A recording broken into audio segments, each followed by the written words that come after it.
নির্বাচন নিয়ে বাংলাদেশের ইতিহাসে সবচেয়ে ব্যয়বহুল বৈঠকটা অনুষ্ঠিত হয়ে গেল লন্ডনে।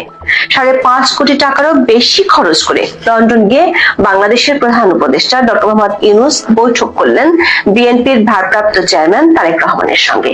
1.5 ঘন্টার বৈঠক শেষে 9 লাইনে 133 শব্দের একটি যৌথ বিবৃতি দেওয়া হয়েছে অন্তর্বর্তী সরকার ও বিএনপির পক্ষ থেকে। সে বিবৃতিতে আছে বিএনপির প্রস্তাবের কথা, কিন্তু তার প্রেক্ষিতে ডক্টর মোহাম্মদ ইউনূসের আছে আবারও যদি এবং কিন্তুর কথা। এর অর্থ হলো যৌথ বিবৃতিতে পরিষ্কারভাবে বলা হয়নি নির্বাচন আদৌ আগানো হবে কিনা, মানে নির্বাচন ফেব্রুয়ারিতে হবে কিনা সেটির উপর এখনো শর্ত প্রযোজ্য।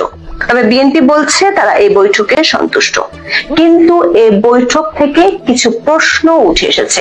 প্রশ্ন হলো 1.5 ঘন্টার একান্ত বৈঠকে নির্বাচন কখন হবে সেটি শুধু আলোচনা হয়নি, তাহলে বাকি ইস্যুগুলো কি? শুধু একটি ব্যক্তিগত পুরস্কার নেওয়া আর এখনো শর্তযুক্ত নির্বাচনের দিনক্ষণ ঠিক করতে 5.5 কোটি টাকা রাষ্ট্রীয় কোষাগার থেকে খরচ করা হলো কেন?